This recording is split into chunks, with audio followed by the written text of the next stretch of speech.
So,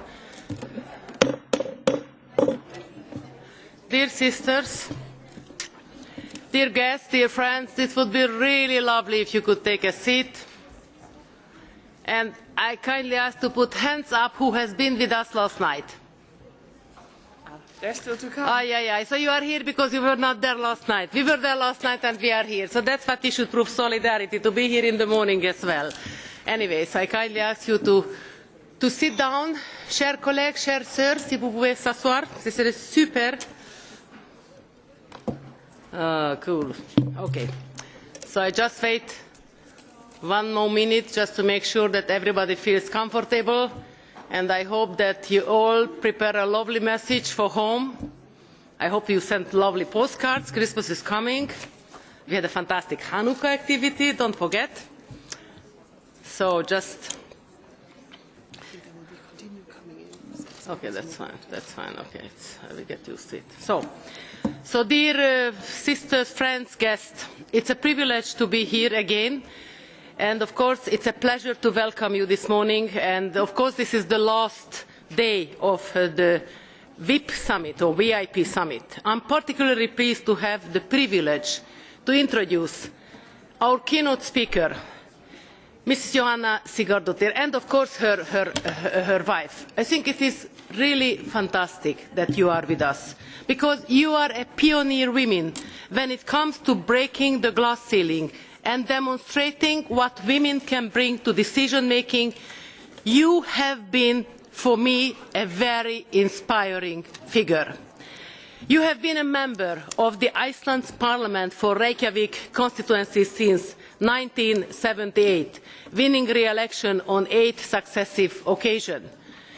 You were Iceland's Minister of Social Affairs and Social Security in 4 different ministerial cabinets from 1987, that was the time when my first son was born, to the 1994, and from 2007 to 2009.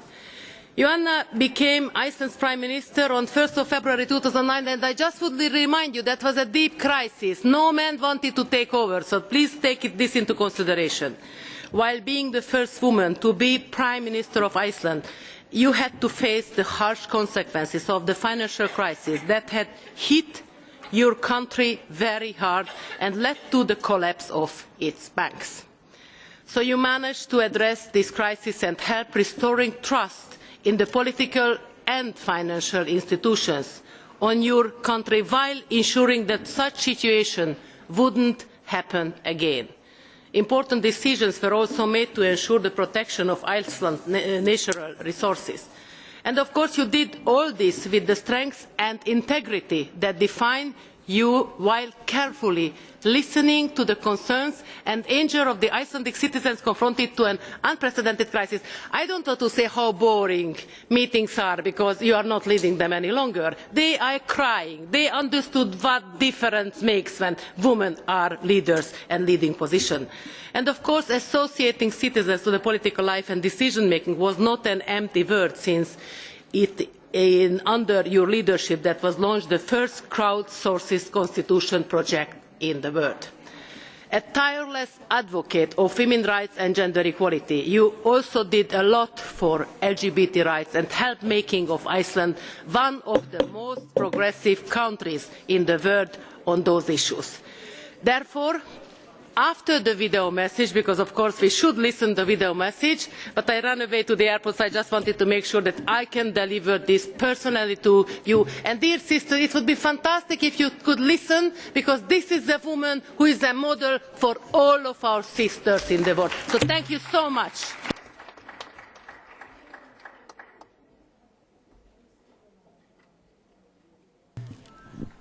So, as Zita said, dear sisters, ladies and gentlemen, we first will have video messages, as mentioned in the program. To begin with, translation starts at 9:30, so we still have a while to go for the video messages, which are not translated anyways then. So we will start with a message by Muhammad Yunus, who we, for technical reasons, couldn't play yesterday, but which works now. Muhammad Yunus, who, of course, with his with his activities in economics, with making microcredits a very important tool for women to be able to develop themselves economically, and who is advisory board member of the Women in Parliament's Global Forum. He has a message prepared for us here, and we will show this now.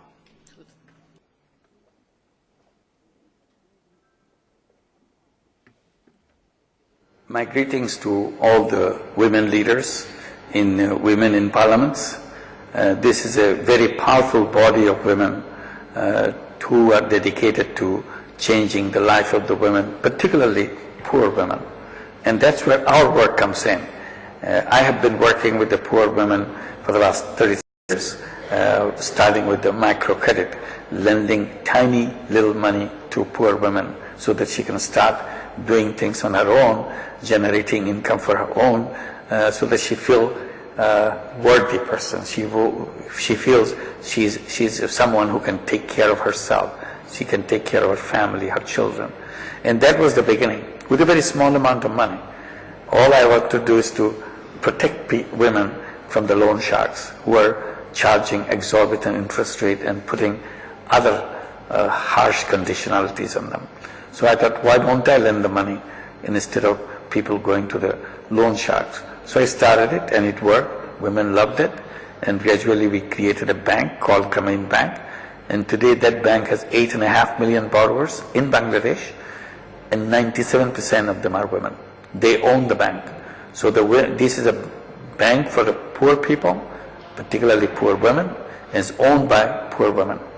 And it's a huge bank. It lends out about $1.5 billion a year, and this money keeps growing, and the women keep on adding to their improvements of life, quality of life, by themselves. So they are not dependent on anybody. They are self-reliant. They send their children to school to make sure their children are much better in terms of education, in terms of health, in terms of opportunities in their life than they had received in their life. So this is what's happened. The new second generation is coming up. So one thing we learned, if you address the women in changing, in helping the change of their lives, it works such a beautiful way. They do it in such a dedicated way. And the impact in the family is just super. It's an amazing impact you see right away. So that's what we have done, helping the poor women realize their own existence, that yes, we have the creative power, we can make our things happen in our own way. And they did that. And this is how the story of Grameen Bank. And not only it has empowered these women who are absolutely at the bottom of the ladder in the society, but they came up on their own and a self-reliant person. And they didn't depend on anybody else's assistance or mercy or anything. And that's what made them so proud of their own life and the way they have done things in their capacity. And they discovered their self-worth, because they didn't realize that they have so much creative power, so much strength in themselves. Once they started handling money, they gradually explored themselves.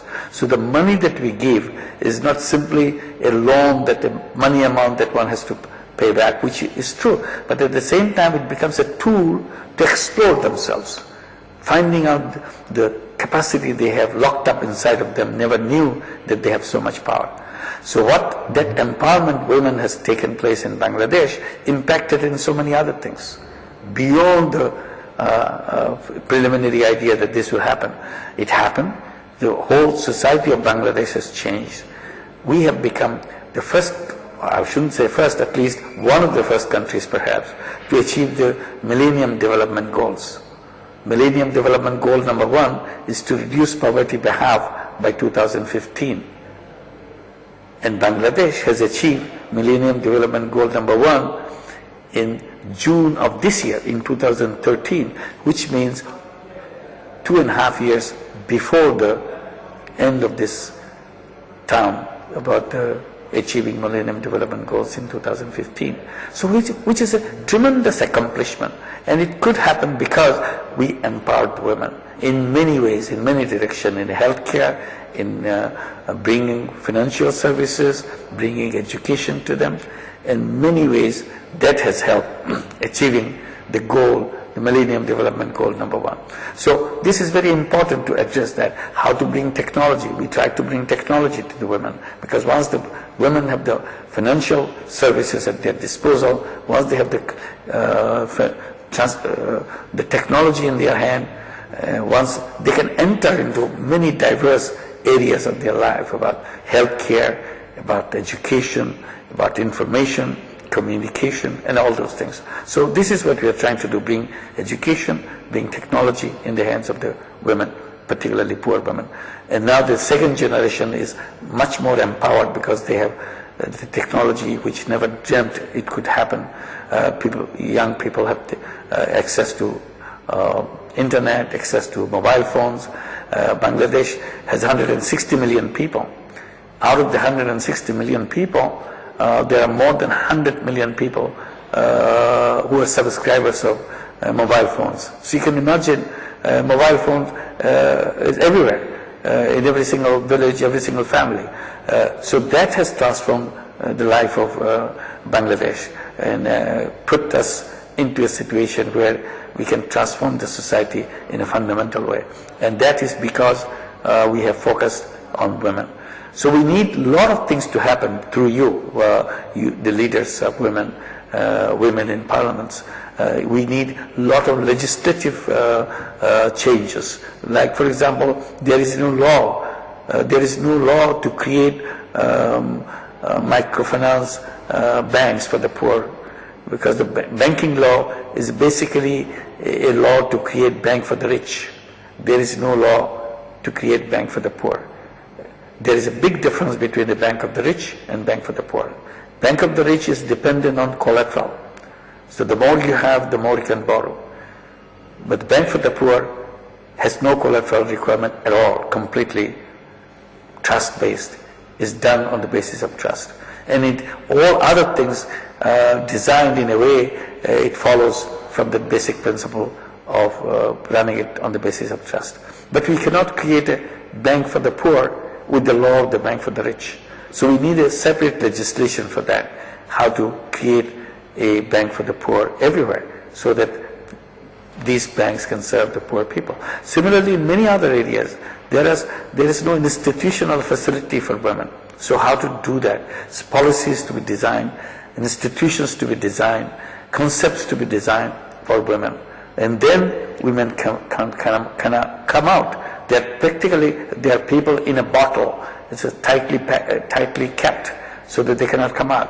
So job for the legislators and parliamentarians to make sure you open up the cap so that the genie that is inside the women can come out and participate and change the world completely. So that is a challenge before us. In many ways, parliamentarians can do more important things, basic things, because that's where the legal shapes are given in the parliament. And the legal shape is a very important thing. Policy, it shapes the policies, it shapes the institutions. Institutions are very important when you are addressing a group of people who were ignored before. They were ignored because the law made it happen that way. So unless you change the law, the attention to those people will not be there, because law is blind to those people. So create those facilities through legislative way, in policy way, and so many other ways. So I hope your meeting would bring many, many examples of how women have led the way in changing the society. We are just contributing our part in it, and we create social businesses to do that. Social business is a new type of business that we are talking about to solve human problems in a business way rather than in a charity way. Most of the time we are using the charity money to solve human problems. And one of the problems of charity money is charity money goes and does the work, wonderful work, but the money doesn't come back. So we can design a social business to do exactly the same thing. Then social business money can go out and do the work and come back. So and then you send the money back again. So you can use the same money over and over and over again. And in the meantime, you get more and more results out of it, repetitive results from the same money. So it becomes a very powerful idea. So social business is a non-dividend company to solve human problems. And that needs creative power. And women have lots of creative power. So we need to create this conceptual framework known to people, known to women, so that they can come up and start launching those social businesses. They love those social business ideas. We have been creating these social businesses in Bangladesh, in many other countries today. So I would invite you to pay attention to social business, pay attention to microfinance, and many other things along the way can be done. Thank you very much for inviting me to say a few words to you. I appreciate that. Thanks a lot.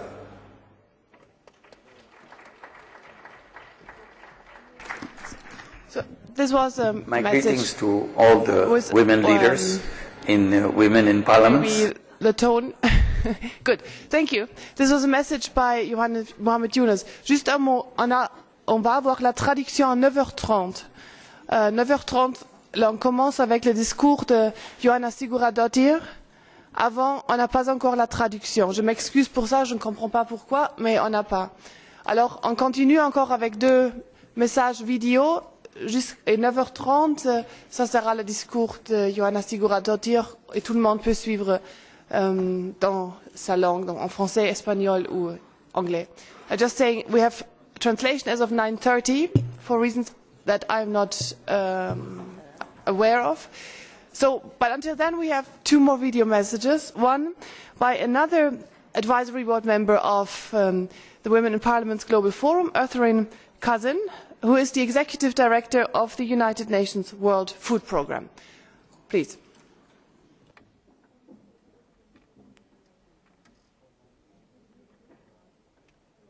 Good afternoon. Equality between women and men is a precondition for sustainable development. And while significant progress in promoting the empowerment of women has been achieved over the last decade, much remains to be done. Women continue to face discrimination across economic, social, and political spheres. And gender disparities remain a major driver of poverty. Women often lack resources, women lack time, or women lack the simple freedom to access improved health or social services, mainly because of the nature of the roles within the household or because they are intentionally restricted in too many cases by their partners, their families, or the social norms or cultures in the communities where they live. Women and girls live in communities and share households with men and boys. Therefore, we must recognize that gender equality is not just a woman's issue. It is critical that we include all parties to foster an understanding of the links between gender, inequality, and hunger. These are important links. The benefits of increased gender equality and women's empowerment are crucial to development and offer a major opportunity to boost food and nutrition security. Women play a key role in food and nutrition security of not just their families, but their communities. And yet we know that women are those who are most often denied access to resources, expertise, and education. It is of critical importance that we take steps to address the underlying causes, the structural causes of gender inequality, and that we eliminate the barriers to the empowerment of women, including regulations that ensure women's access to tools that will make a difference. Gender equality means that the needs and priorities of both women and men are taken into consideration and receive equal treatment. We must ensure, where required, extraordinary efforts to ensure women's access to training and resources, including financing. Women are empowered when they gain control over their own lives and have the power to make choices. But women cannot be empowered in isolation. In other words, simply saying the words empowered women does not make them so. Every event like this is an opportunity to assess how far we've come, what's worked, what hasn't worked, but most important, Events like this give us the opportunity to determine and plan effective ways to move forward. We are here today, every one of us in this room, because we were able to make our voices heard. We're here today because we were given opportunities that have enabled us to take responsibility of our own life. And we are here today because we must change the rules that keep too many women unequal and outside of rooms like the one we sit in here today. It is now our responsibility. It is now our role to help other women and girls who may not have enjoyed the same opportunities, to enjoy and to benefit from their full range of rights. They have not had the ability to enhance their skills and capacities. They need us to be the agents of change to make their lives different. Because to change the world, to end chronic hunger and malnutrition, we must provide more opportunities for all women, wherever they are in the world.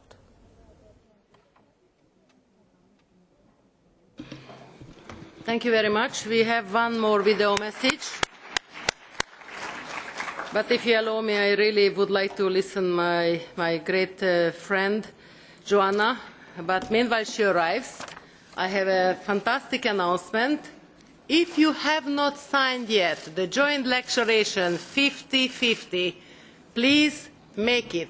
Please help us, because it is going to give us a great chance to show that this WIP activity also supports what we are fighting for. And of course I'm also very happy to see my great friends, the president of the Gender Institute. So, fantastic. So I just would like to ask you, dear Prime Minister, to deliver your opening speech. Thank you very much. It's a privilege. Is it okay? Oh, and wait. Because I don't know whether I can stay here until Thank you very much.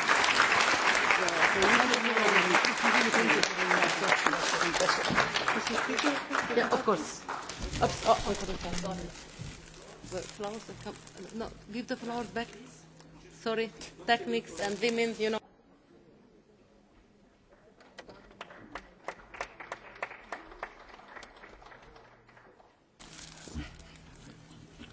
Dear friends, ladies and gentlemen, first of all, I would like to thank all those who initiated the Women in Parliament's Global Forum and those who arranged this conference. This new forum is an absolutely wonderful idea which will create many important opportunities for female politicians worldwide to achieve further success. After a 35-year career in politics, both as an MP and government minister, and for the last 4 years as a Prime Minister, I have no doubt that women are better at ensuring justice and equality, and that the world will become a better place if a similar number of women and men are at the helm. The men, who are in an overwhelming majority among those who rule the world, have not done an especially good job. Therefore, I say without hesitation, give women a chance, it will change the world. We have certainly made progress in improving women's position in the world, especially in Western societies. More women than ever before hold powerful positions worldwide, and a lot of glass ceilings have been broken. But in my opinion, we have still not made enough progress. Of course, there are some important exceptions, but it is important to break more glass ceilings for a woman to become Secretary General of the United Nations, for example, or President of the United States.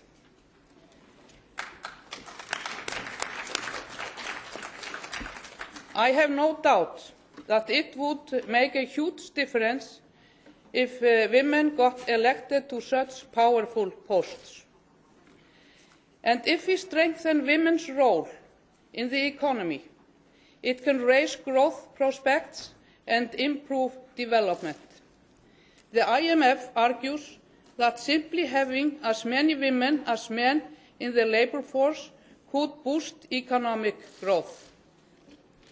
Of course, various gender inequality problems that developed countries have to deal with can seem very unimportant compared to the situation in the other areas of the world where fundamental steps of equal rights are not yet in place, like equal rights to education and some basic recognition of women's work contribution in society. Not to mention the mental and physical abuse that women experience in various places around the world. Esteemed Assembly, during and after the economic collapse in Iceland in 2008, many people wondered, would Iceland have been so badly hit if women had been in charge of the country's biggest financial institutions and major companies? I would not hesitate to answer the question with a no. Generally, women tread more carefully than men in matters of finance. They show more responsibility and prudence and are less inclined to risk-taking. Dear friends, it is very important to eliminate all the barriers that hinder women in seeking equal opportunities in the labour market. Equal parental responsibility and a strong welfare system are among the most vital keys to equal opportunities for both sexes. Thus, we ensure that both men and women can take on challenging and important positions in business, management, politics, or any other field. In Iceland, it changed quite a lot when men were obliged to take paternity leave or else forfeit it, rather than be able to sign the rights over to the baby's mother. This changed the percentage of men taking paternity leave from less than 0.5% to 90%, 9-0. After the economic crash in Iceland in 2008, my government, which came to power in 2009, was determined to defend the welfare system in spite of the huge cuts we had to make. And both the IMF and acclaimed Nobel Prize winners in economics have said it was miraculous how the welfare infrastructure in Iceland was protected while the country was being brought back from the brink and rebuilt. My government, which included an equal number of men and women, and sometimes even a majority of women, also changed Iceland from being a society with great income inequality to one of the top societies in the world regarding equality. A strong welfare system is an important tool to achieve gender equality and also to reduce poverty, lack of education and health problems on a global level.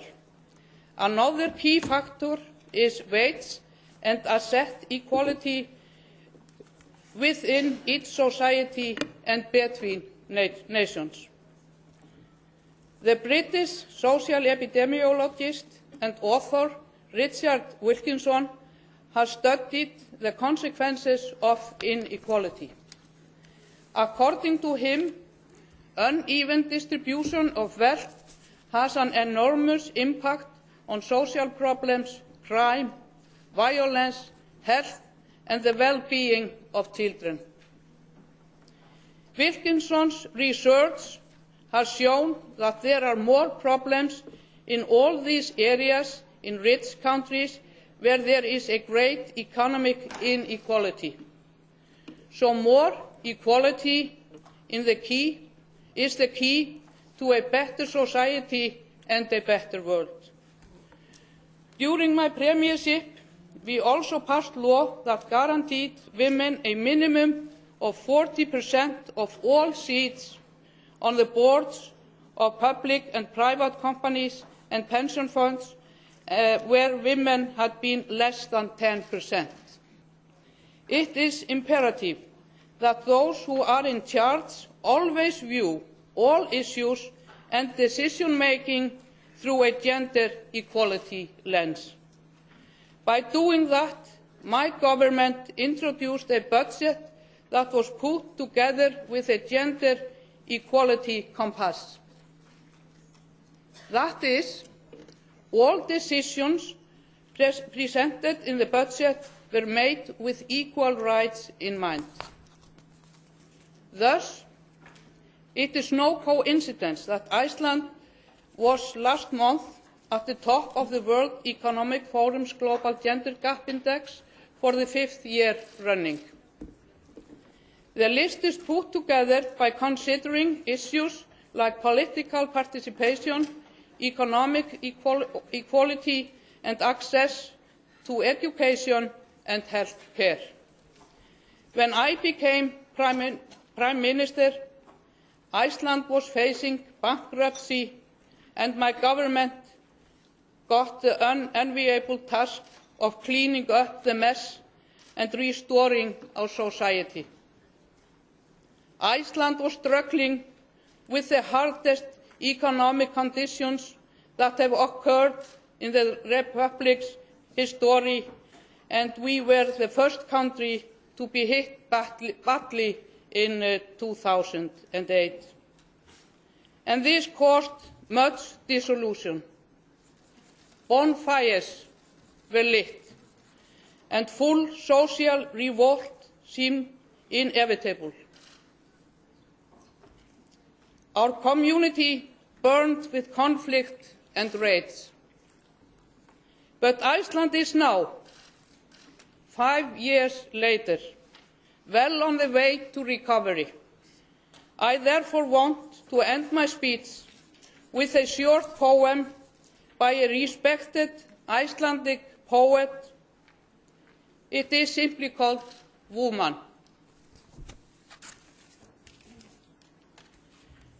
When all has been said, when the problems of the world have been dissected, discussed and settled, when eyes have met and hands been shaken in the gravity of the moment,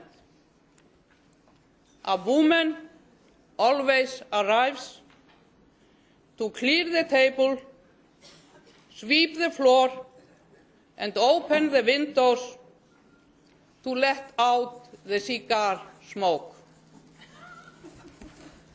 It never fails. Dear friends, the mission and objective of this new organization, WIP, is to fight for women's rightful opportunities to rule the world alongside men, not only to be called in to do the cleaning when men have messed up. Thank you.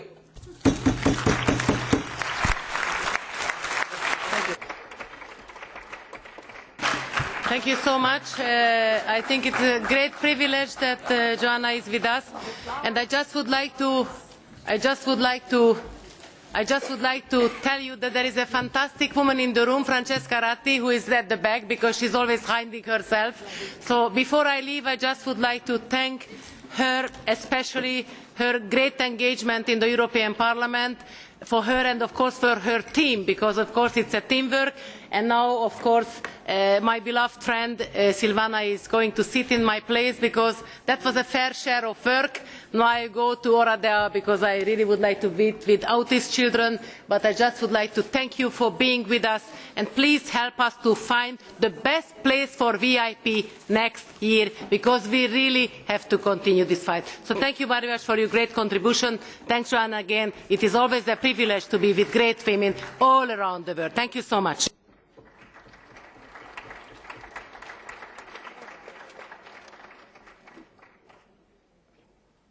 So you can see flying changes here. Zita has to run to her next obligations in Hungary, and it's my great pleasure now to introduce the chair of the next panel session. And we have already had the privilege to meet her yesterday evening. Those of you who came to the Belgian Senate, of which Sabine de Bethune is the president. She invited us to reception there so that we were able to learn something about the Belgian political system, but also to get an impression about where political decisions in Belgium are taken. And Sabine de Bethune is president of the Senate since 2011. She had been vice president of the Senate before, and also has been for many years a senator of Belgium, which is a very influential post. But besides that, she has been, since she is politically active, always an adamant and outspoken fighter for women's rights, very active in many NGOs and women's organisations, and next to foreign affairs, these are the policy fields which are the ones that are focusing, which are the focus of her political work. So with that, I have the pleasure to hand over to you and look very much forward to the plenary session now. Thank you. Thank you, Madam President, for these friendly words, this introduction. So it was said so well by the former Prime Minister of Iceland. We all know that all men are created equal, but so are women. This is not only a matter of justice, but also one related to development and prosperity. A world that does not make use of its female talents loses economically, socially and culturally. And these differences, these losses, we still have them everywhere in the world. It exists still in my country. Women are given the opportunity to make a difference through politics, through their role in the economy and social life. Still, inequalities continue to exist. Women tend to be more vulnerable than men. They are often subject to violence. They are more likely to live in poverty. And even if they manage to get good jobs, they continue to earn less than men or face the glass ceiling, preventing them from acquiring managing positions. Today, this panel will focus on the remaining inequalities in each of our countries. We will have a look at the origin of these gaps and consider how they can be addressed, whether by regulation or otherwise. And we'll need the input of all of you, but of course we'll start with this high-level panel, and thank you for being with us this morning. I think it's time to give the floor to the experts at this side of the table, and then I hope we'll have a good exchange of views with all of you.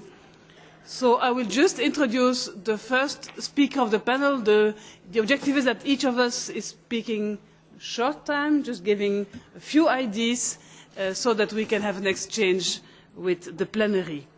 My first speaker this morning is Uschi Schreiber. She leads the government and public sector practice at Ernst & Young. You are originally from Germany, but you've lived in Australia and Asia for many years. Madam Schreiber, she is an active contributor to Ernst & Young's diversity and inclusiveness programs and initiated the Ernst & Young Worldwide Women Public Sector Leaders Network. You have the floor. Thank you very much, Chair. Thank you for this introduction. And it's, of course, exciting to see everyone back after 2 full days and a big night last night. So it's fantastic to be here. So I want to quickly address a number of issues, in particular a global perspective on gender equity and a view on the role of legislation in addressing inequality. Perspectives on equality, as we've heard from a number of speakers, are of course influenced by the economic conditions of the country one looks at. I've worked for the last few years globally or internationally, and it's an interesting illustration of how people look at these issues. When I work in the US or when I work in the UK, Europe or Australia, a lot of the focus is on the low representation of women in parliaments, on boards, or in senior leadership roles in business or government. This is a debate obviously underscored by the fact that the number of female university graduates and their results are generally higher than those of young men, and obviously still we don't see the representation of women in decision making. It's also about access to capital to start businesses, and of course about the pay gap between men and women, which seems to increase rather than decrease, even if the roles fulfilled are the same. But sometimes when I talk to my women friends and we bemoan the fact that we are always the only women in boardrooms and so on, I'm really very conscious of the fact that, of course, when I compare our lot to that of women in other parts of the world, then it seems a bit self-indulgent to bemoan this fact. We've heard about this here, and of course when I look at women in emerging economies or fast growth economies, then there are other issues that are on top. So there are issues of lack of access to education, issues of healthcare, issues of access to food and shelter, in particular after some of the climate-related events that are taking place more and more often, and we've heard about the impact on the Philippines. The World Economic Forum measures the relative gaps between women and men in 4 key areas. They are health, education, politics and economics. And it captures gaps in outcome variables rather than gaps in means or input variables. So the 2013 report looking at inequality, for example, covered 136 countries. Iceland, Finland, Norway, Sweden and the Philippines were the 5 countries with the smallest overall relative gaps. The UK was in the 18th position, the US in the 23rd position. African and Middle Eastern countries plus Pakistan made up the 10 with the widest gender gaps. In 65% of countries the situation was improving, but it was deteriorating also in the other 35%. So the point here is that inequality manifests itself in different ways, but is part of the same continuum. And violence is a core component of this. Physical or sexual violence is a public health problem that affects more than 1/3 of all women globally. And it's also, of course, a social problem. Most of this violence occurs from intimate partners. The World Health Organization regards this now as an urgent problem of epidemic proportions which requires urgent action. I just wanted to point out what that looks like in the EU. So women in all EU member states continue to suffer violence at the hands of abusive partners.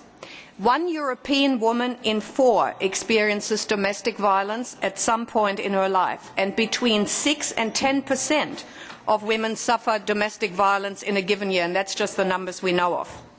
Let's look at Belgium. 1/3 of people here in Belgium know a woman in their circle of friends or family who has been a victim of domestic violence. Let's look at Italy. There, a woman is murdered by a husband or spurned lover every 3 days. Every 3 days.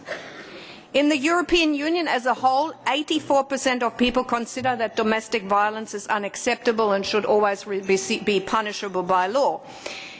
So, in this context, in the context of this panel, a key question before us then today is whether legislation and or regulation can help, and what else might be needed to address inequality. In 2012 we explored this issue in EY by looking at representation of women in senior leadership roles in government. We were interested in understanding how the long-term presence of legislation and policy had impacted on women running government departments across the G20 countries. In many countries, legislation and policy to address unequal representation of women in the public sector has been in place for up to 40 years. This is legislation and policy that seeks to increase the numbers of women in the public sector, and of course the expectation was that once women were getting education and legislation was in place to remove barriers, we would see more women in senior leadership roles.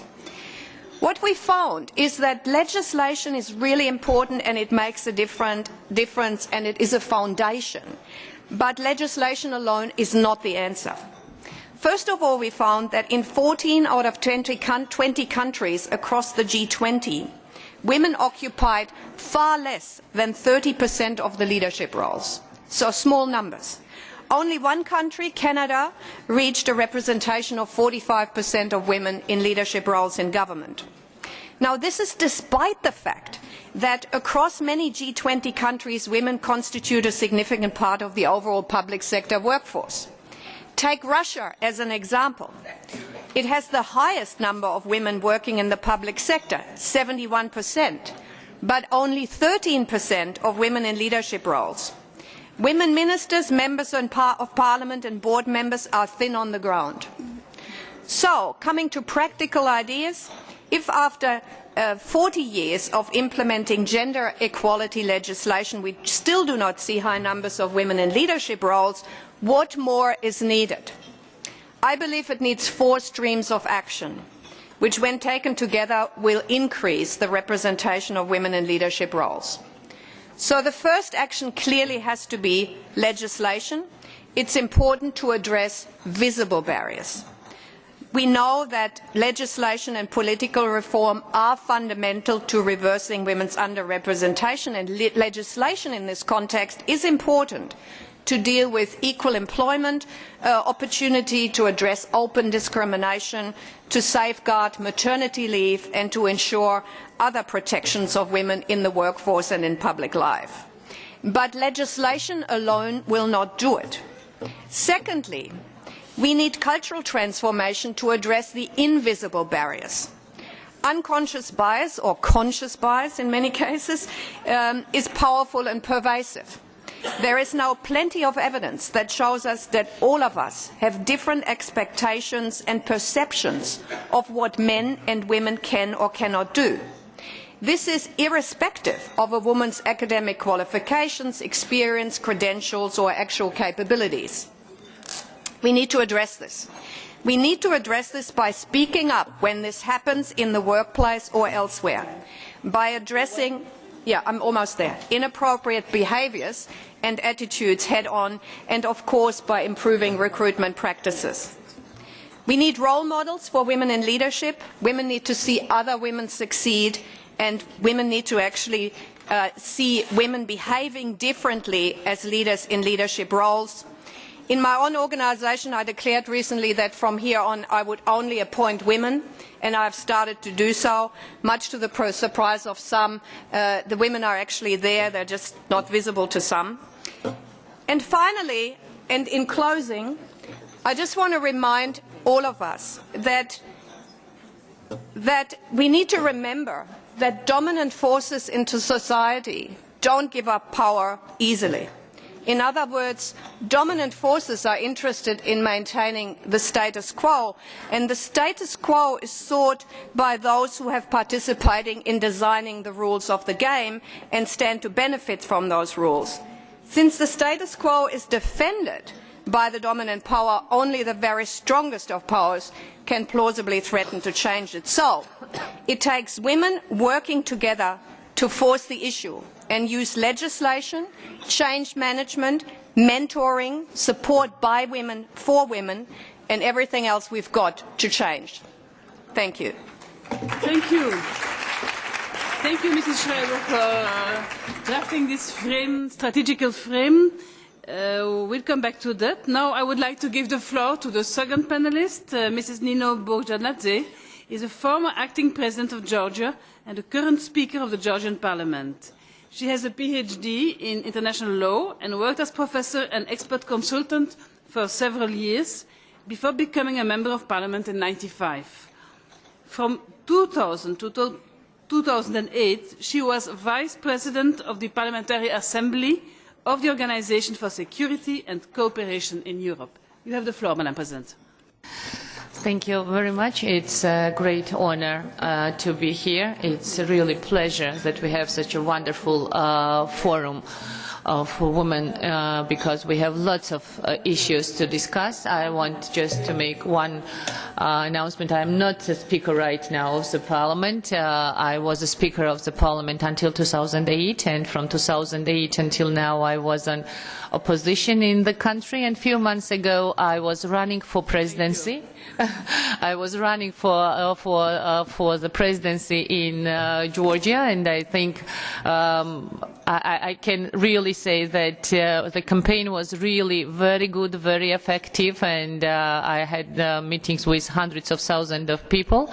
But unfortunately, again, the men decided they don't need a woman as a president, and they didn't use this chance, despite of the fact that in Georgia we had a wonderful example in our history, when in 12th century Georgia was ruling by the Queen Tamar, and this age in Georgian history named as a golden age in Georgia.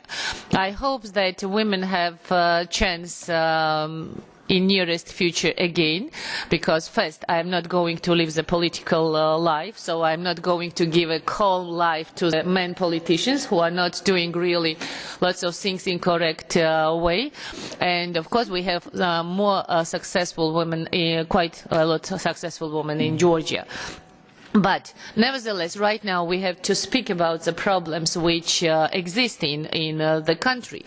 When I was Speaker of the Parliament, one of the main priorities for me as a Speaker of the Parliament was to create regulations in Georgian legislation which will provide equal possibilities and equal rights to Georgian men and women.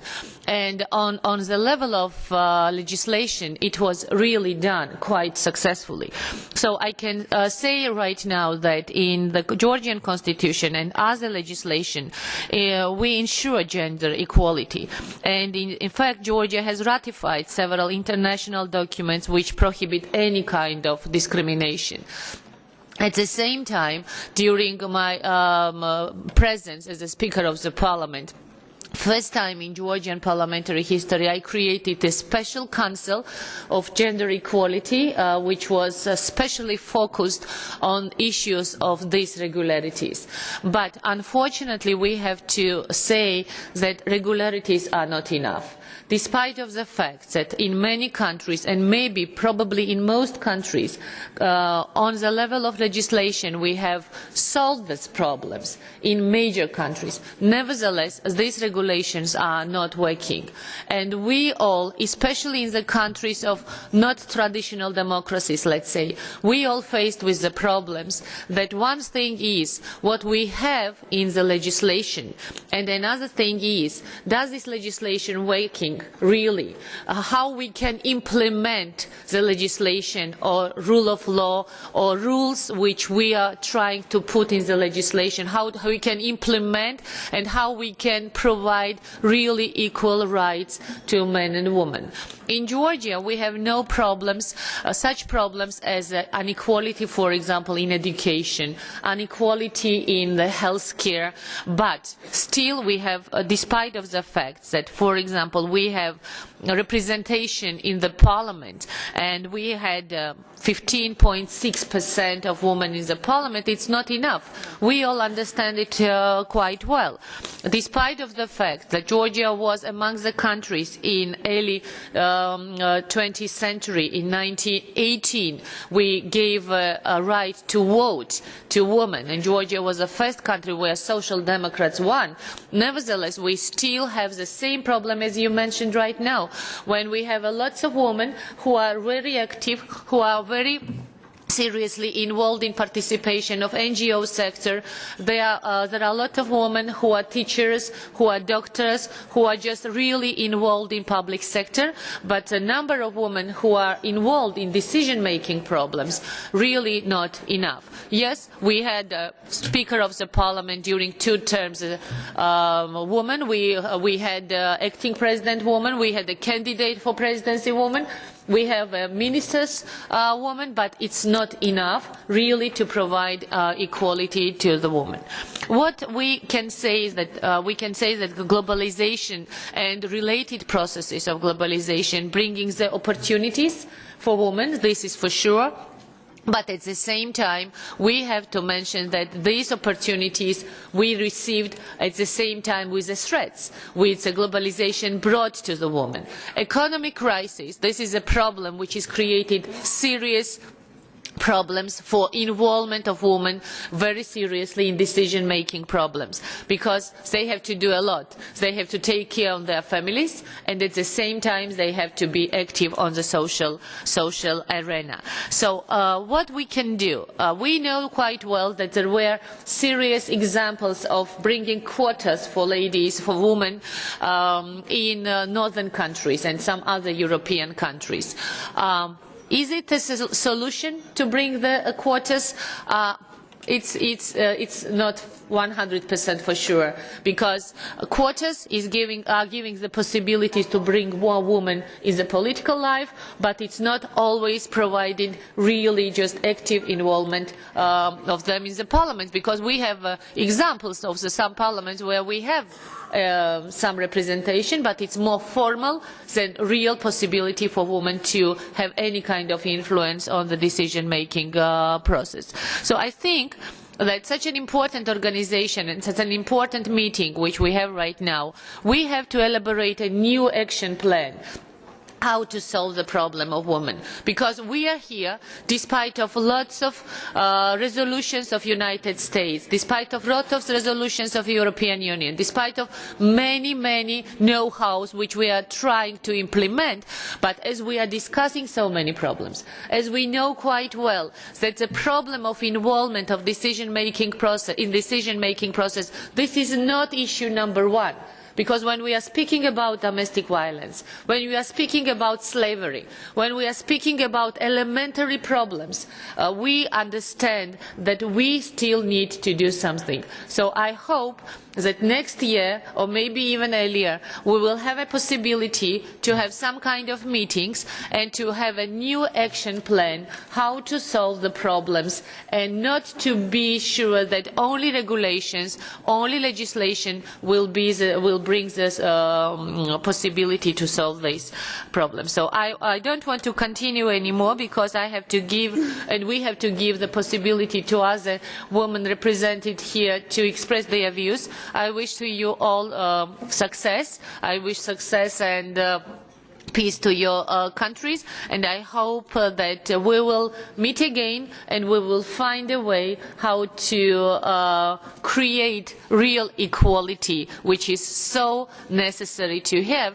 And maybe one last point, what is most important, and we are women and we are all mothers, I think education is the most important, which can bring a solution for equality. I have two sons, and I know that what I'm trying to explain to them, how they should act concerning women equality, how they should live, just taking into account the necessity of equality. This is very important, and education will be one of the problems which will help us to solve all the problems which are so important for our sisters. Thank you very much, and all the very best. Thank you for your contribution and your call for a new action plan. I will introduce our third panelist. It's Todd McClay. He is Minister for Revenue, Associate Minister for Health of New Zealand. And he was active in the European Union before being appointed ambassador to the European Union.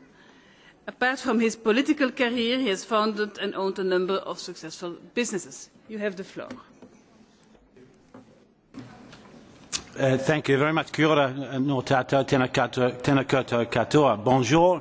Good morning, everybody, and can I thank you for this opportunity to speak with you today, addressing this valuable forum on such an important topic. And I really am honoured on behalf of my government and Parliament to be amongst such distinguished company, both here on the platform and amongst the audience. Madam Chair, as you said, I probably spent around 15 years here in Brussels working in the European Parliament and also as Ambassador to the EU for Niue and the Cook Islands when those two small countries joined the ACP group and the Cotonou Agreement. And therefore I am very familiar with the EU's important work in human rights and the dedication to advancing women's rights. And it's a real pleasure to come back to a place that I got to call home for so long.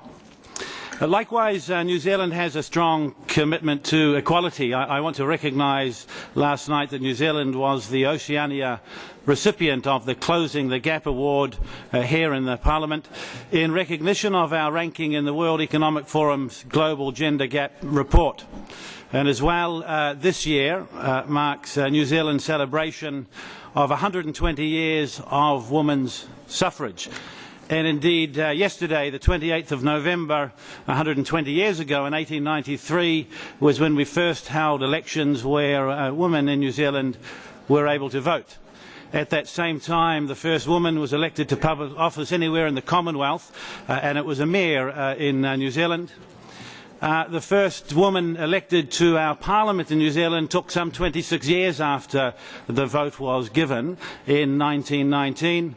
We had our first woman cabinet minister in 1947, our first governor general in 1990, our first female prime minister in 1997, our first chief justice who was a woman in 1999, and our first elected prime minister in 1999 as well, and the first speaker of our parliament in 2007. Today in our Parliament of 121 MPs, 39 are women MPs. The highest was 41 in the last term of Parliament, and we rank around 21st in terms of worldwide women in parliaments, and 10th amongst 34 countries of the OECD. Now, Madam Chair, I say all of this not to suggest that we've done enough, but to say to you that we've made a start in New Zealand. Can I recognise Larissa Wall, a Member of Parliament from New Zealand, who's travelled here to be with you for all of this week. Some of you may have been to New Zealand. It's at least a 24-hour flight, and it's 10 o'clock on a Friday night there. So Larissa, as with I, are delighted that we can at least be awake with you at the moment.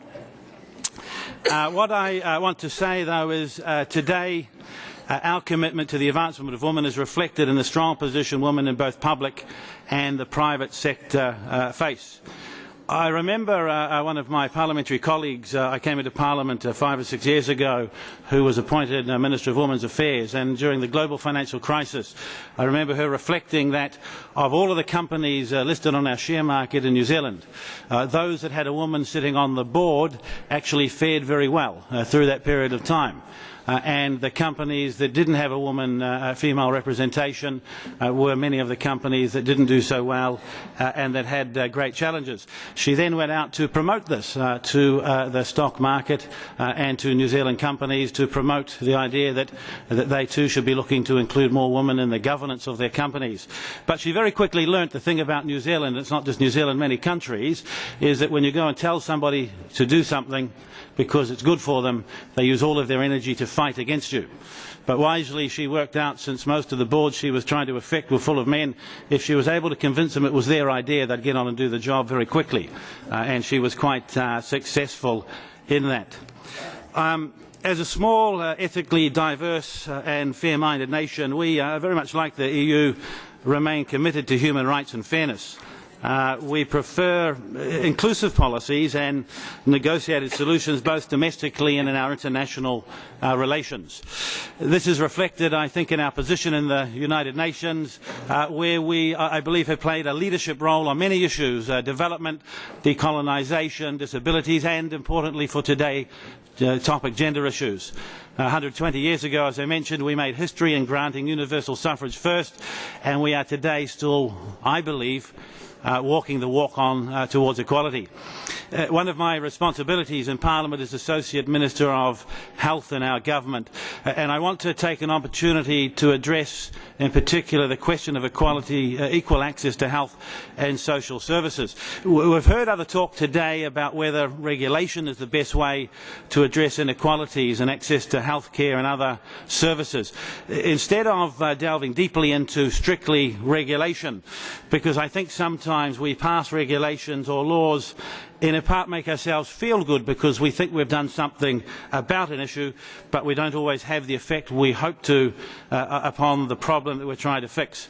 So what we need to do as decision makers and as politicians is affect social change as much as legislative change. So legislation has a role to play, but if it was just about legislation, all the problems of the world would be fixed and would have nothing to do.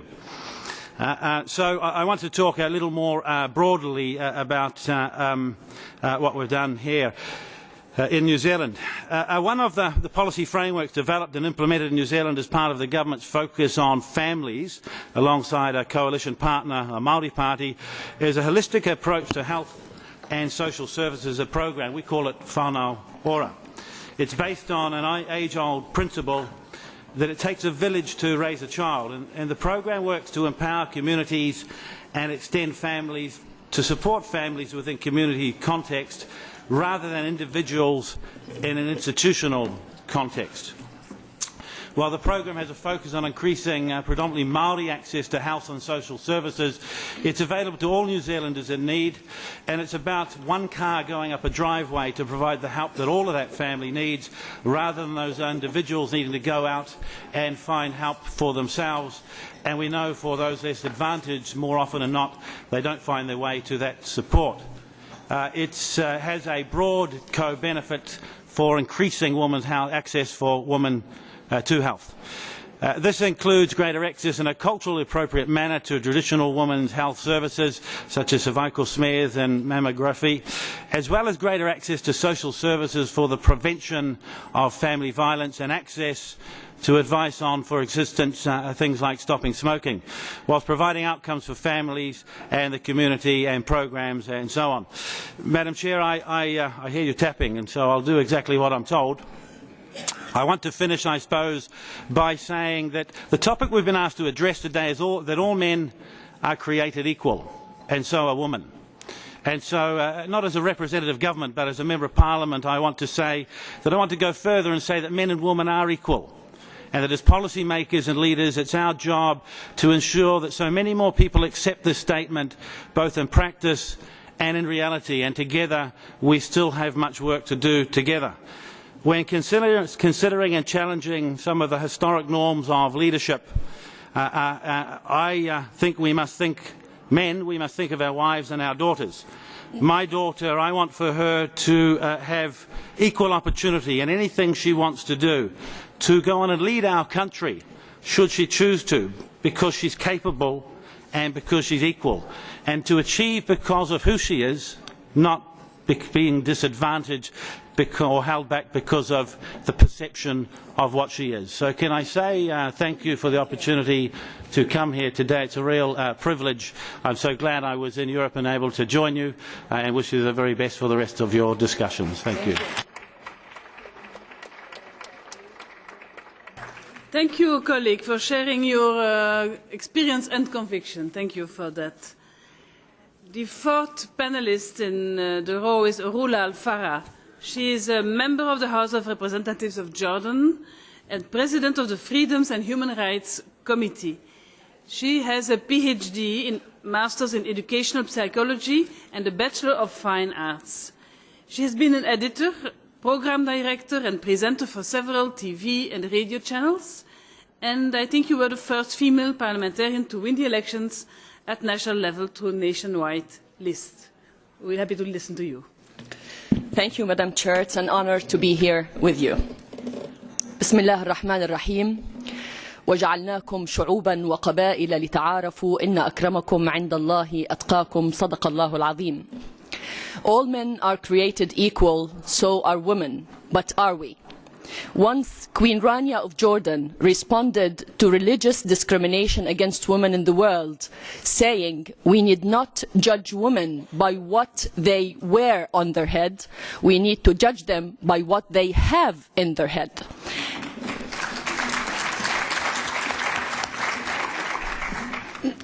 On the other hand, when I was a little girl, my grandmother constantly reminded me that I'm not a boy. Don't do that, do that, you're a girl, stay here, do not talk, keep your voice not loud, and so on. fortunately, my mother was not on the same track. And that's why I am been able to be here today, or else I wouldn't. Now, this is the story actually of Arab societies as much as other societies as well. For me, on my personal level, when I ran for parliamentarian elections in Jordan, I faced the same obstacle. When I first ran, I headed a national list in Jordan among 61 national lists. They were all dominated by men, by political tycoons. Only 2 of those lists were headed by women, and I was one of those lists head. Now, some people said, you don't have a chance, why don't you go to the quota system? But many others said, well, you do have a chance and you can break the norm. Building on my credibility when I worked in the media sector, defending people's issues, well, I did break the norm, and now I'm in the parliament. I am the first woman to make it to the parliament through competition on a national list in Jordan.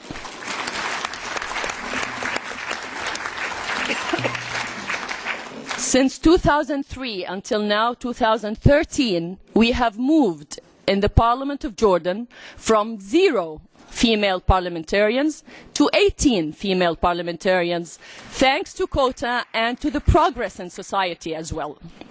Now, this moral tells us that our society is progressing, although there are still some voices from the past. Are we tackling women's rights from the right angle? When men politicians usually talk about women's rights, they say, well, you women constitute half of the society. But I tell them this is wrong. We women constitute all the society because we raise the other half of the society.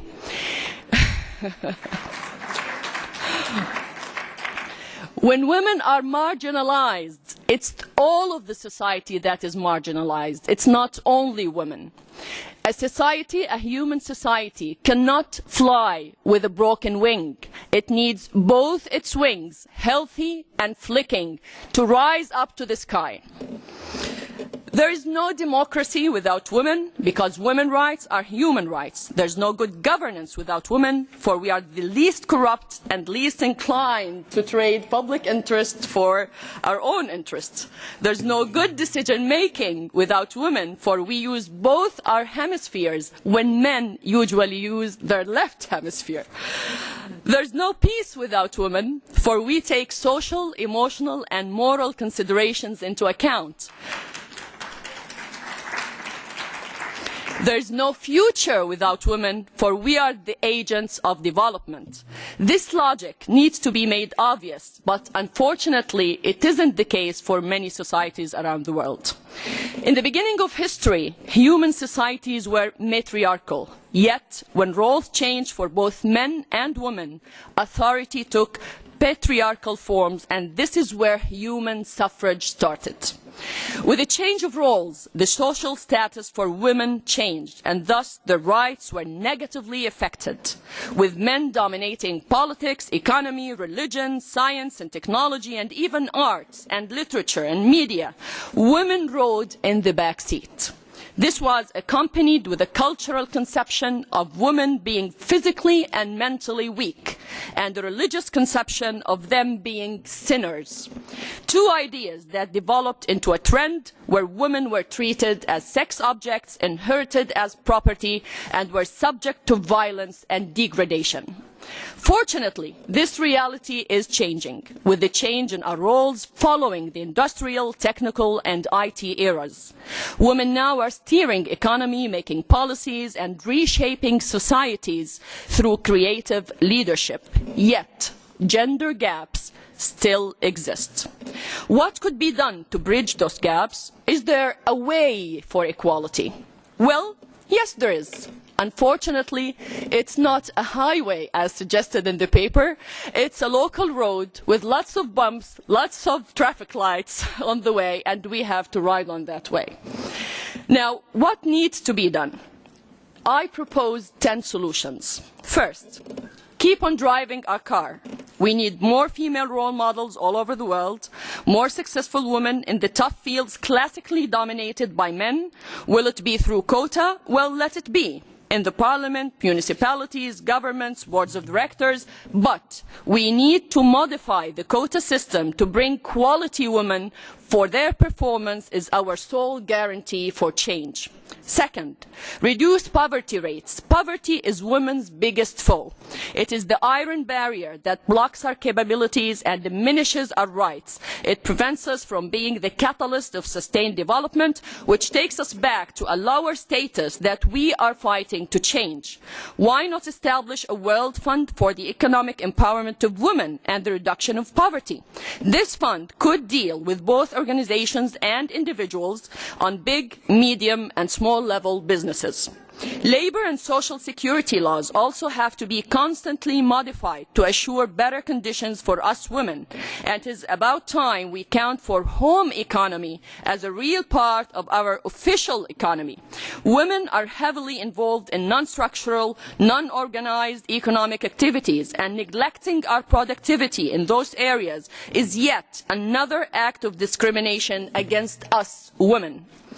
Government budgets also need to become sector-oriented and gender-sensitive, which will pave the way for us parliamentarians to push for bigger financial cuts for women empowerment programmes.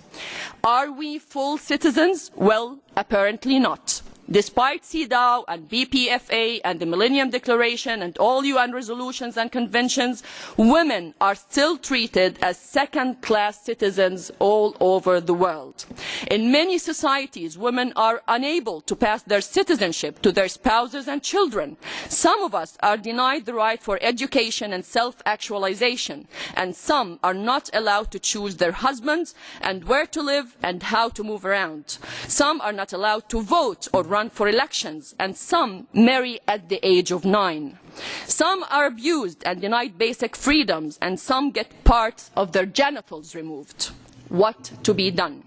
We need to change constitutions to covertly state equality and place international accords related to human rights in a position higher than constitutions if necessary, and change national laws and legislations accordingly. 4. We need to eliminate all kinds of violence against women through specific legislations that are rigorously implied, and we need to change the stereotype depicting women as a source of physical pleasure, not a source of mental challenge. We need more women to win Nobel Prize and other global honours. We need to allocate funds to support female researchers, for our private space often hinders our potential more than men.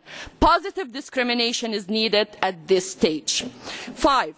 Laws concerning marriage, divorce, custody, petition and inheritance need to be revised to achieve equality and endorse women as full citizens. 6. Educational curricula need to be restructured to promote gender equality through teaching success stories for women as much as men and changing stereotype roles. 7. The female image needs to be restructured in media and art. Instead of focusing on Angela Merkel's necklace or Michelle Obama's dress, media should catch the heart and soul of women in leadership. It's about time now that we female parliamentarians push for a global accord that criminalises all acts against women, including distorting our image in the media and using our body as a tool for marketing. Parliaments should adopt such measurements into national laws to restore women's dignity. 8. We need more specific microdata concerning households to better comprehend and analyse gender gaps in different regions of the world. 9. Over centuries, females learned to conform to societal norms and were taught to be negative, dependent and submissive. They learned to be followers, not leaders. That's why women often do not trust themselves or other women.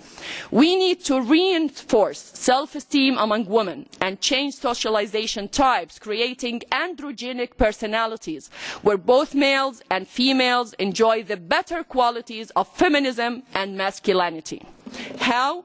This effort should be led by ministers of health and education to educate and train the new parents on how to enforce gender-neutral behaviours, games and social activities. 10. Networking. We can learn from each other. This is one of our strengths.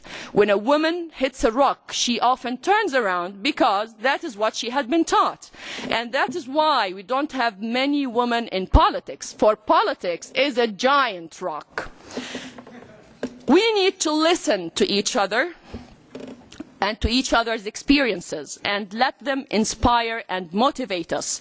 And we have to pass our wisdom to young girls to raise the foundation we have led. Well, are we few? Are we incapable? Look around you. Look at this hall and dare tell me that we are few and incapable. Together, with all this wonderful leadership in this hall, we can make miracles happen. Together, we pave the way for change. Thank you. Thank you.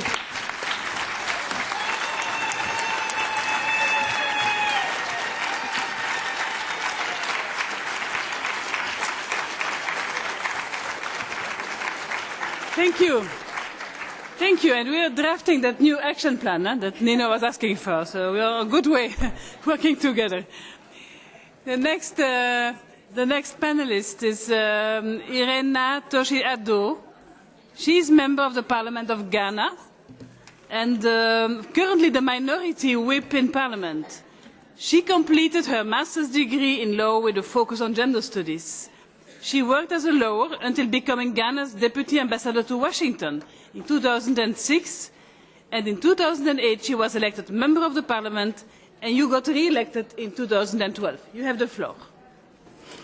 Thank you very much. Hello? Yes. Thank you, Madam Chair, for this opportunity. The thing about being the last but one speaker is most people say what you have to say already, so you can just sum up what you want to say. Plus, Madam Chair has indicated there's not much time. I want to go straight to the question that was asked. Is it legislature that we need to be able to solve the problems of the inequalities? I think legislature is a step, but that's not all that we need. For example, in Ghana, and I want to speak for, I guess, most African countries, we've ratified almost all the human rights conventions, from CEDAW or what have you. And some of us have gone very far in making sure that there's legislation in place. But what's the point of having legislation without access? Nothing. For example, we have the domestic violence bill, goes very elaborate, talks about rape, talks about everything, but there are certain things that you need to do to prove rape. You need to go to the hospital to get a medical person to certify it. You need to do certain things, and all those things are not available. A poor woman comes to the hospital and has to pay for that medical person to give her a slip. She can hardly feed herself. So how does she go ahead to do that? Plus the stigmatization. In Africa, you would rather not let anybody know you've been touched. Because if you said somebody else had touched you, perhaps your own husband would want to divorce you for that. So when you look at all of that, the question is, what is legislation without access? She doesn't have free medical care. She can't prove her case. Sometimes she has to even pay the policeman for him to have time for her. So in the end, everybody hides the case. Look at education. We say, oh, everybody's equal and it's free for everybody. So now the men start. 5 boys in school, 5 girls in school.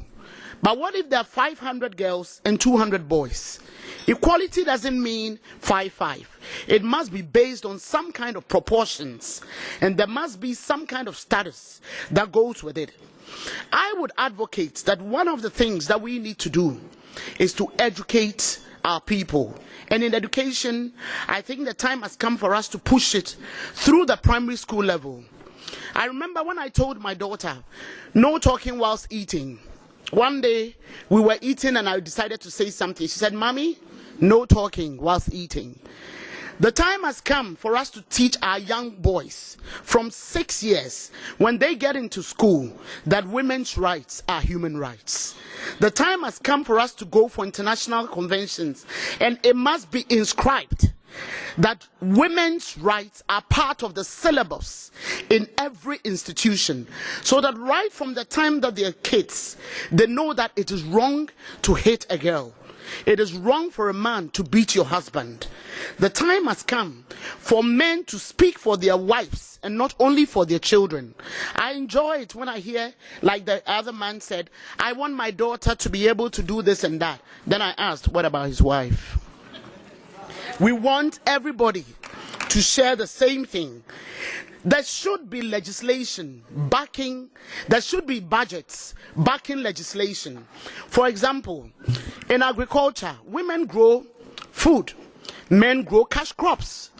So the food is eaten in the house, there's no government budget for preservation, everything goes to waste. But cash crops, the man is going to get his money. Men are always in the formal sector when it comes to employment, so they peg the wages that they want to. Women are in informal sectors. Who pays a woman for bathing the kids and taking care of the house?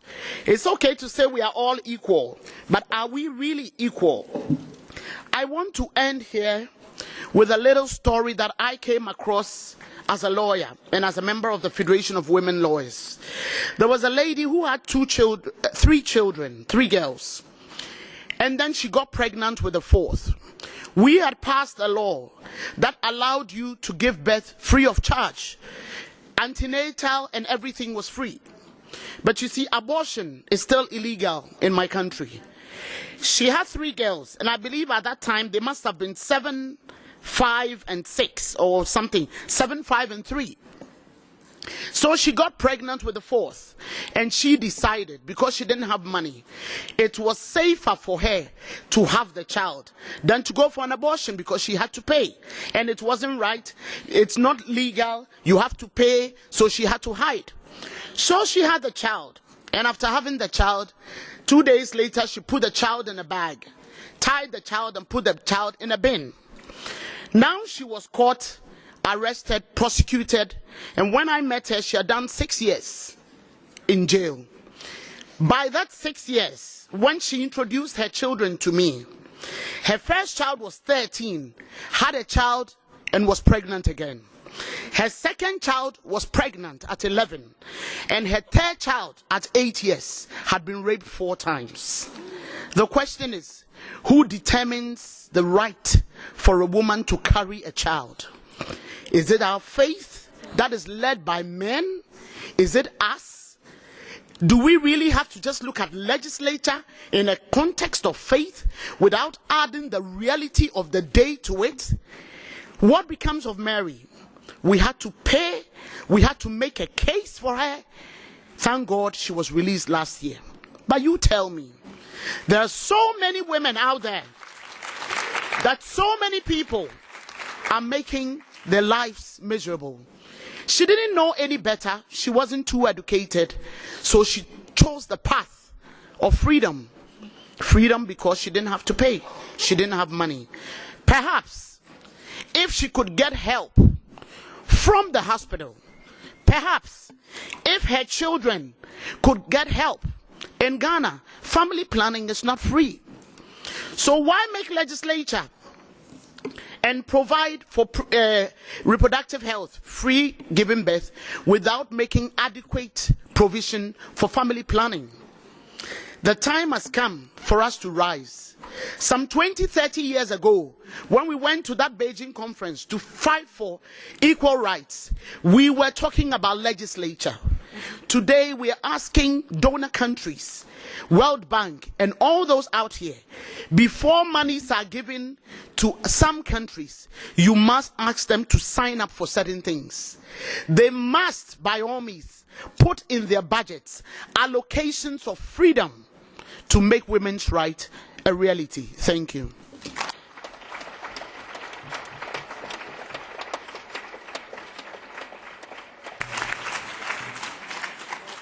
Thank you, Honorary Irene. I think this woman is not alone anymore because there are MPs like you taking up the fight. Thank you for that.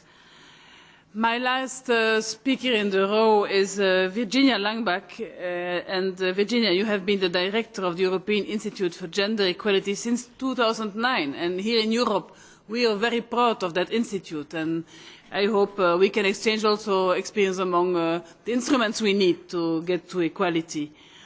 Through her work, she, as a political advisor and project manager for several Swedish governmental departments, she became an expert in gender equality and equal opportunities. The European Institute for Gender Equality provides expert advice, and speaking from my personal experience is very useful to policymakers in Europe and the rest of the world. You have the floor. Thank you very much. Ladies and gentlemen, it's not easy to speak about expertise when you hear either poetic and strong statements or horrible experiences from different experts and different politicians. What I want to discuss with you, it's not suggestions, it's not answers, but I first of all would like to think about what is the role of politics. We are talking about women in politics, and I believe you will agree that politics, the aim or the goal or the mission of politics is to bring the nation, bring the people to prosperity, which means that it's the politicians, that means women and men, who take the decisions on the scarce resources we have to put and meet the priorities.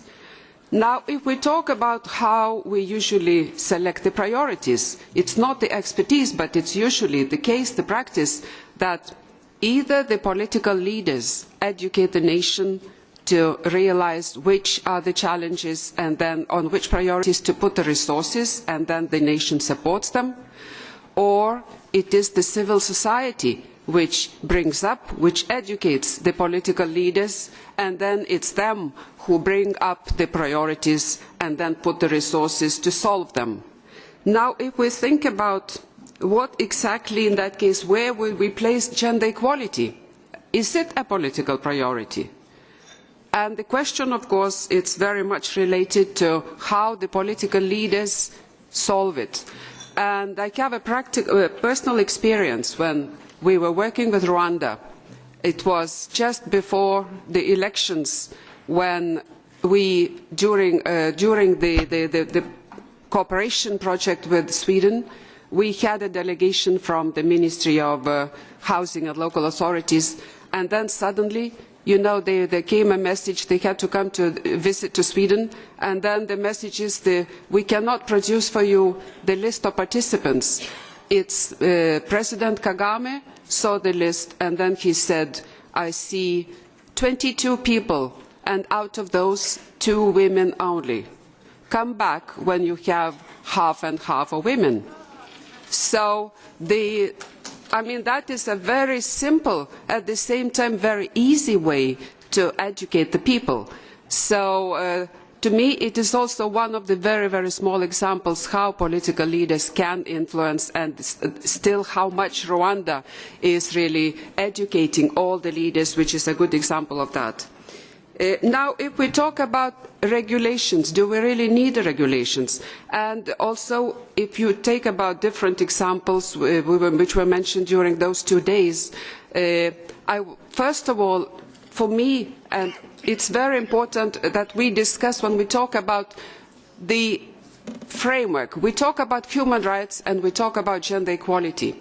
At the Institute, we have much discussion on that. Human rights, it is a universal framework, it's agreements, it's treaties where we more or less can adapt to every country of the world, and we know that this is the guidance, this is the framework. Gender equality, and that means also politics, it's a different thing because its impact on the culture, it has different stereotypes, it has different norms.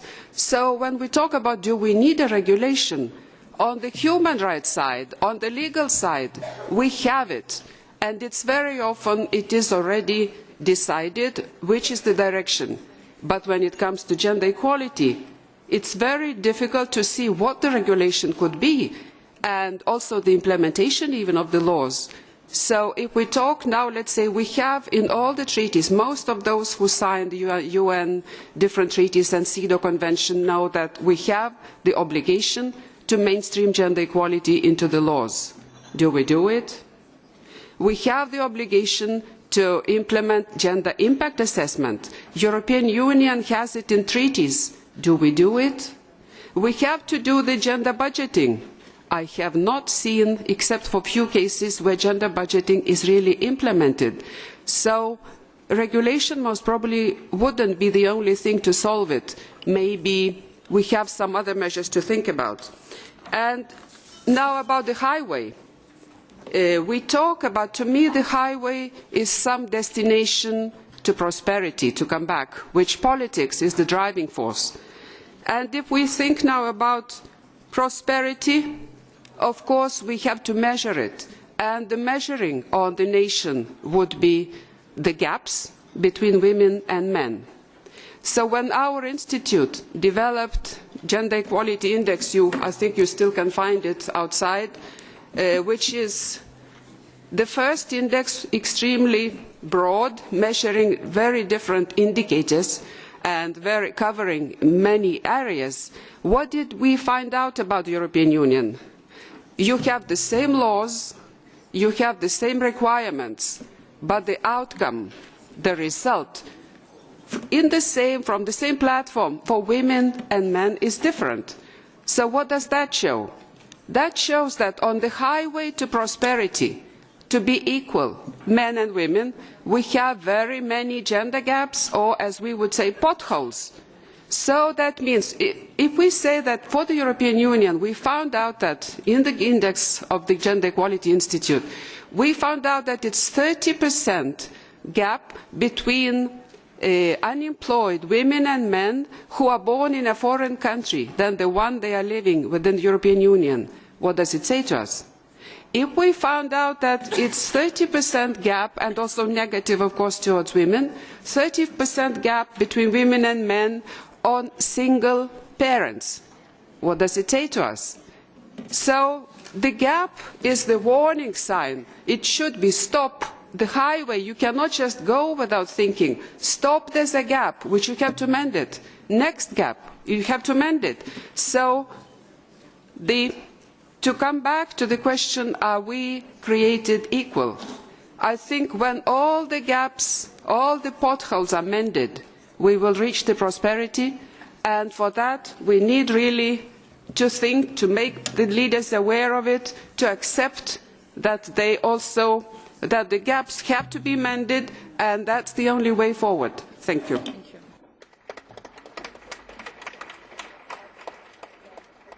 Thank you, Madam, for your contribution. Dear colleagues, a lot was said on this side of the table.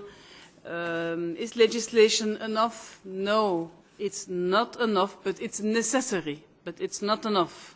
It's a step, but not all we need. So what is needed more? Well, access to law is the first condition. Other elements were given. A budget backing the legislation, a cultural transformation and education to change the frame and the mentality of society. Different actions should be taken, from mentoring to networking, and women should work together to give access to all these things. And on top of this, it should be given a priority, a political priority, to go to equality, to reach equality. Do we have the driving force? Do we have the energy to go for this priority? And do we do it? Somebody said it here in the panel. Do we do it? So these elements were given by the panelists. We would be glad to hear from you. Maybe there is time for some contributions. I'm looking, or don't we have any time? Two, three contributions from the floor, because then the program has to go on. Please, if you say something, say your name, the country you're from, and I give you 1 minute, okay? Madam, you have the floor here, and then the lady in the back, yes. Yes, please. Yes? Your name, your country, and then a short contribution. Muchas gracias. Muy buenos. Thank you very much. Good morning. My name is Rasmula Ebi. I'm a Member of Parliament. I'm also Chair of the Education and Culture Committee in the Moroccan Parliament. And we are part of a delegation representing the Moroccan Parliament from various different parliamentary committees stemming from both the government and the opposition. Now, I would just like to address the organisers of this forum, the WIP. I'd like to thank them for the invitation that they extended to us to take part in this important event. I'd also like to convey the greetings of the women of Morocco to this important event. We have made some significant advances. There is a woman who has made significant advances in various different sectors, political, social and economic. The significant achievements that we've managed to attain are as follows. Women in the Moroccan Parliament now constitute 17% of the members of Parliament. We have ministers, we have ambassadors who are women. The chair is telling me I have to keep things brief, so I will keep things brief. Women are present in the political, economic and social life of the country. But despite all of this, we still have some very significant shortcomings and challenges. We know that what we have achieved is not yet enough. We need to continue to fight to achieve equality, parity, to make sure that women have the same full rights as men do in our society. And it's not enough just to have the laws. The constitution in the country was recently reformed, and it enshrines very clearly the right to women to health, to teaching and so on. That's all fine, but we think it's rather a question of mentality. We have to keep fighting to achieve equality. And I know that we don't have a great deal of time, but I'd like to give out a very clear message that the struggle for women, globally speaking, is extremely important. We have to unify our efforts. We have to keep fighting together for women around the world to achieve equality. Equality is synonymous with peace and stability and justice. Thank you very much. And that's why we're here. Huh? That's why we're together to try to continue and to join forces. Yes, madam, you have the floor. Thank you. Prof. Dalal Al-Harbi, member in the Shura Council, Kingdom of Saudi Arabia. We are talking about the value of working women. I would like to ask Schreiber and Rula, with involving women more in social organization and media, enable them to develop and portray the laws and political views of a state. Finally, I agree with you. Women in parliaments should speak up for their fellow women in the country, since the best messenger for women are women themselves. Rula, with you, I prefer to use my native language. تخوض المرأة العربية عموما صراعا متعدد الجوانب. هناك صراع بين القيم الموروثة والقيم الجديدة والواقع، ما يحصل الآن في البلاد العربية من إعطاء المرأة قيمة تعلي من شأنها. وأيضا هناك صراع الأدوار. Because we have no translation, and I would suggest that you can continue. No. We have to finish. I suggest that you go on with this talk, because now there is a visit of the town hall and there will be some informal time. And maybe it's a good opportunity that you can ask your question to the panelists. So you can say one word to close, and then I will have to finalize this. Okay. So please ask no question, because we cannot reply. Okay. You want to add something? The first questions for the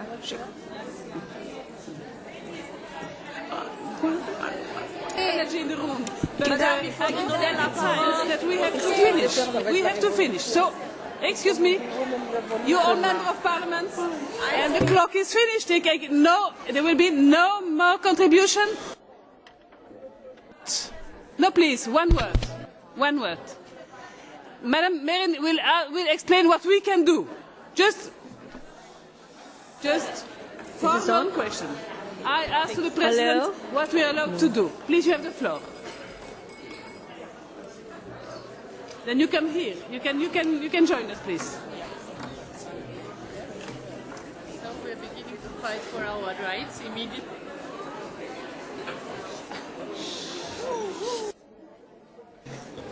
Thank you, ladies, dear sisters. Town hall meeting actually does not mean that we go to the town hall. We stay here, and the next 1.5 hours is discussion only between us. There's no more panel. There's only discussion between us.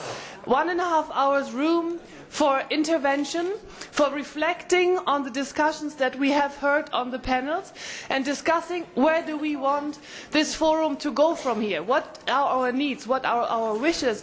What can we do? What can we contribute? This is for the next 1.5 hours.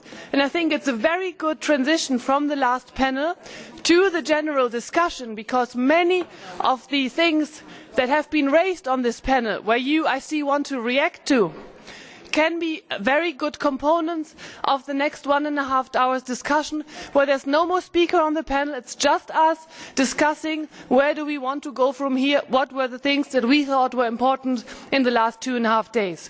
Is that okay? Can we proceed like that? Thank you.